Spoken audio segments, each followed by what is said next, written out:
Welcome, ladies and gentlemen, to another episode of Lore of League of Legends. In the last few episodes, I've gone and covered the majority of the champions of Ionia. There's only 2 remaining.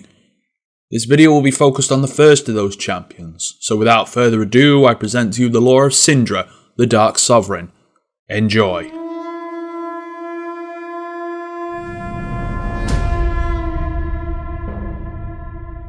Ionia is known as a tranquil, peaceful place. Its citizens crave balance and peace in their lives. This, however, doesn't apply to every single person. It'd be a perfect place to live otherwise, but such places simply don't exist. Even in the brightest of places there is a shadow to be found, and so it is on Ionia. Amongst the many who seek enlightenment, there are those who seek the darkness. Syndra was born in one of the small villages spread across all of Ionia. Her hometown was no different from other settlements found on the island, but the girl herself was nothing like the other people she compared herself to. She was gifted with immense magical potential that she could easily bend to her will. She was a child, so was very often using her power recklessly to perform minor jokes or tricks. With every passing day, her power grew, becoming more potent and devastating. Sometimes the simplest of tricks caused serious damage around her, even if it was not her will. Her power was wild and hard to control, and sometimes it would cause effects that Syndra did not mean to summon. On other occasions, it wouldn't even work at all. This was the antithesis to what Ionian monks loved the most, balance, and this has pushed the elders of Syndra's village to send her to a remote temple, the School of Magic. She was left there with an old mage who was meant to overlook her training and make sure that her power would be fully harnessed and controlled, not only by Syndra herself, but also the Ionian elders, should the need ever for it arise. The old master explained to her that his task was to help her develop her talents and make her more powerful. At first, Syndra became really excited about the prospect, ready to commit to her training. As time passed though, Syndra noticed something which struck her as curious. She was becoming well trained in spellcasting, yet didn't feel her power growing as much as it should, if at all. There was nothing, no thrill of magic within her body, getting warmer or more powerful each day. There was no pleasure that came with casting spells. She believed her master when he explained to her that this was all caused by her growing up, but after some length of time, she began to grow suspicious. Her magic was constantly tied to one level, like something or someone had suppressed and caged it.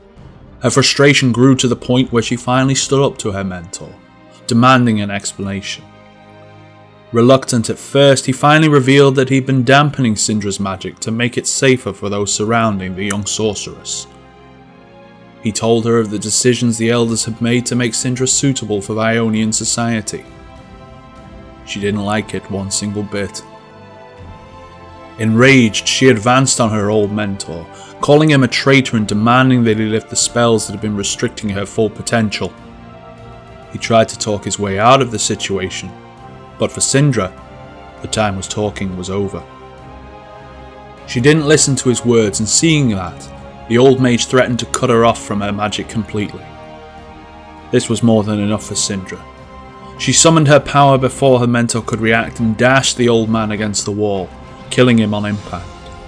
Syndra watched as his corpse fell lifeless to the floor. She felt a rush of unbound wild magic cross into her body for the first time in years. It was exciting, it was thrilling, and combined with the extreme emotions that the newest discovery had caused, it was dangerous.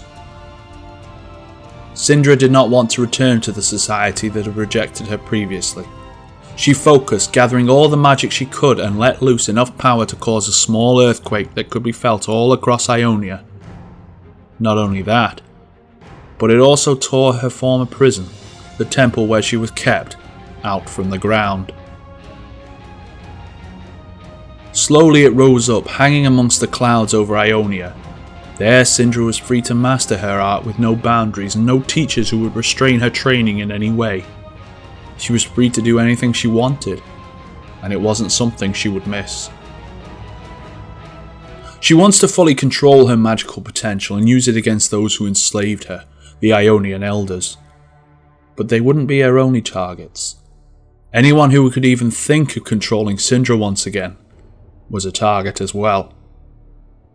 It wasn't long before Syndra started looking for a proving grounds for her skills, and when she was eventually approached by representatives from the League of Legends, she gladly accepted their offer, making sure that the summoners knew about her and her unwillingness to be controlled.